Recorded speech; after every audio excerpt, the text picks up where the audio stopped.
ما تفکیک نکنیم که آواز دوم دو جز داره، ولی احساس کردین که دو جز پیدا کرد. اینه میره میگن برام سپلیتینگ، ترجمهش کرده برام تضاعف، اما شاید صحیح نباشه. سپلیتینگ جدا شدن می دو آواز میگن، یا تضاعف آواز دوم. چی وقت ایجاد میشه؟ در حالت نرمال ما دیدیم که جزء اولش مربوط به مایچل شد، جزء دومش مربوط به ترایکاسپ شد.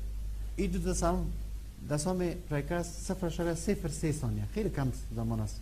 بعد از مایچل باید بسته شد. یک تعداد حالات است اینمی دستام ترایکاسپ درست بسته نمیشه، ناوقتر بسته میشه، دیرتر بسته میشه. کدام حالت است؟ چی وقت سپلیتینگ آواز اول، سپلیتینگ آواز اول چی وقت ایجاد میشه؟